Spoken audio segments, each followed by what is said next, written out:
My name is Roger, 34 years old, raised in a small town by parents who believed in hard work, early mornings, and speaking only when necessary. Those values stuck with me throughout my life. I focus on my work, kept out of trouble, and didn't ask for much, just a quiet, stable life and someone to share it with. I worked in IT security for a logistics company. It wasn't a glamorous job, but it paid the bills and gave me peace of mind. Then Stephanie came into my life. We met at a work event I hadn't even planned on attending. She was everything I wasn't. Bold, confident, the kind of woman who commanded attention when she walked into a room. She had a way of making people listen as if she belonged in the spotlight, and somehow she noticed me. Our first conversation felt effortless, and we quickly became inseparable. Before long, we were spending more time together. Dinners, late-night drives, quiet movie nights. She brought excitement into my world, and I believed I gave her balance. She made me feel like I was enough just as I was. Looking back, I realized I probably needed to believe that more than she actually meant it. Things moved quickly. Within 6 months, we were living together, and a year later I proposed. Stephanie worked as a lifestyle consultant, helping people refine their image and build their personal brands. I never quite understood the full extent of her job, but she was good at it. She knew how to sell an idea, especially the idea of us. At first, her energy was exhilarating, but over time, it started to weigh on me. Little comments began to chip away at my confidence. She'd tease me about my wardrobe, roll her eyes when I talk about my job, or laugh and say, if I hear the word firewall one more time, I might lose it. She'd brush it off as a joke, but it didn't feel funny. Still, I told myself I was overreacting. She was just blunt, stylish, and direct. Maybe I was too sensitive. When wedding planning started, she took the reins. Designer dress, high-end venue, expensive photography. I didn't complain. I picked up extra work, skipped vacations, anything to make sure she had the wedding she wanted because that's what love is, right? You give, you sacrifice, you try to be what they need. It didn't occur to me that I was the only one doing that. Then everything unraveled. It was a Tuesday, just another routine day of emails and meetings. I finished early and decided to surprise Stephanie. She'd been stressed about the wedding. So I picked up her favorite Thai food on the way home. I didn't text her. I wanted it to be a small, thoughtful gesture. But when I stepped into our apartment, something felt off. It was too quiet. No music, no TV, just silence. Then I heard her voice from the bedroom, light and playful. I hesitated in the hallway. A sinking feeling in my stomach telling me to stay still. I heard a man's voice, calm, familiar. So we're still on for Thursday. Of course, she replied, he's working late. I have the place to myself. My grip on the food container began to slip. I stood frozen, my stomach sinking. I wanted to believe I was misunderstanding, that maybe she was joking, maybe it was about someone else. But she kept talking. I mean, I love Roger kind of. He's reliable, you know, but God, he's so dull. I have to force myself to act interested when he talks about his stupid work stuff. Mark chuckled like this was a conversation they'd had before, and then she said, and the wedding, oh, it's happening. You think I'm wasting that venue deposit? I want the pictures. I've spent months planning this. I can figure things out later. Something inside me broke. It wasn't just the cheating. It was out easily. She said it like I was nothing more than a temporary fix, a stepping stone until she figured out what came next. I didn't storm in. I didn't yell. I didn't even let them know I was there. Instead, with shaking hands, I pulled out my phone and started recording. She kept talking, laughing about a hotel suite, expensive wine, and a perfect night, all paid for by me. The way she said it, like I was a fool, like it was all just a game. I let it record a little longer before slipping my phone back into my pocket and quietly walking out the door. By the time I made it to my car, the bag of food was still in my hand.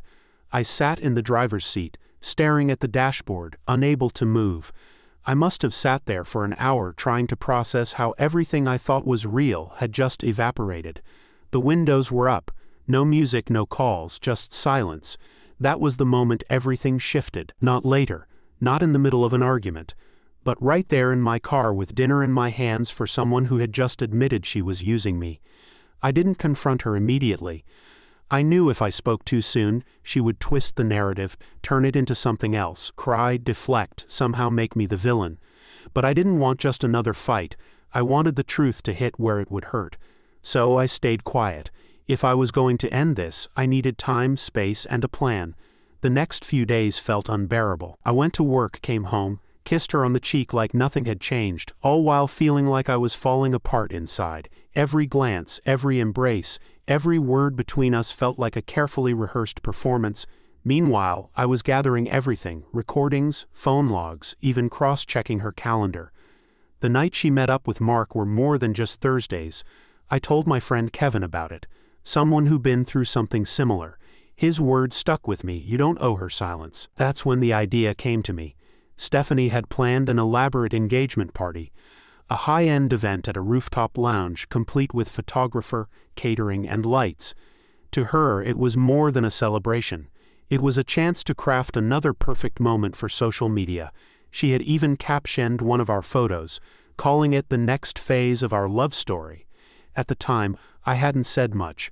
I let her plan it, but now that event was going to serve a different purpose. She thought it would be her moment to shine. Instead, it would be my stage. I arrived late on purpose. By then, she was already circulating to the crowd, laughing, sipping wine, looking effortlessly elegant in a black dress and red lipstick. The room buzzed with music and conversation until I walked in. Unlike everyone else, I wasn't in formal attire. I wore jeans and a simple t-shirt with "Trust is earned" across the chest. Her smile faltered when she saw me. "Roger, what are you wearing? Are you okay?" I stepped up to the mic near the DJ booth, tapped it twice, and let my voice carry over the speakers. "Hey everyone, sorry to interrupt. I just want to say a few words about the woman I was supposed to marry." The atmosphere shifted immediately. She stiffened, glancing at her mother, who had just lifted her glass for a toast. "Stephanie is smart, driven, beautiful," I continued. "And she's also been seeing someone named Mark behind my back for months." A murmur spread through the crowd. I held up my phone, pressed play, and let her own words spill into the room. "I still can't forget our last night. The hotel suite, the wine, the view. It was perfect, and Roger paid for it all." The impact was immediate. Gasps, stunned silence, someone setting a glass down too hard. Stephanie rushed toward me, panic in her eyes. "Roger, turn it off." "What the hell are you doing?" I remained steady. "I'm doing what you didn't. I'm telling the truth." Then I turned to the guests. "There's no wedding, no engagement, no more lies. Thank you for coming. I'm sorry you had to find out this way." And with that, I left. In the days that followed, my phone exploded with calls and messages from her. At first, she pleaded long texts filled with excuses, saying I misunderstood, that it wasn't what it sounded like. She insisted nothing had happened with Mark, and that wedding stress had made her say things she didn't mean. Then came the guilt tripping. "I was just joking. Don't you know me better than that?" When I didn't respond, her tone shifted. Voicemails became angry, frantic. "You humiliated me in front of everyone. You ruined my life. You're petty and cruel. You didn't have to do it like that." The shift from apology to blame happened so quickly, it left me dizzy. I blocked her number, changed the locks, updated every password, anything she might have access to. I wasn't giving her another inch of my life back. The fallout hit her hard. Her carefully built image cracked. Clients pulled out, and even her business partner reached out to me with a simple message.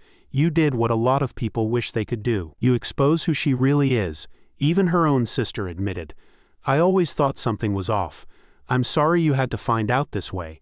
I didn't do it for revenge. I did it because I needed the truth to matter." I had spent months feeling small, like I had to prove I deserved to be by her side. That night, I took my power back. And for the first time, she had to face the consequences without edits, without filters, without an adoring audience to applaud her. Just silence. It's been 6 months. Do I miss her? Not really. Maybe I miss the idea of her, the version I thought was real, but the truth is I love the illusion of us more than the person she actually was. I heard she tried to make it work with Mark, but it didn't last. Word is he bailed after a few weeks. Commitment wasn't really his thing. No surprises there. As for me, I sleep better now. I laugh more. I don't second-guess my worth when I talk about my job or pull up in my old Civic. I'm not looking to date anytime soon. Mostly, I'm rebuilding trust in myself. If I've learned anything from all of this, it's this. Pay attention to the quiet moments when something feels off. Listen to what someone says about you when they think you're not listening. Because love isn't just about grand gestures, fancy dinners, or curated Instagram moments. It's about respect.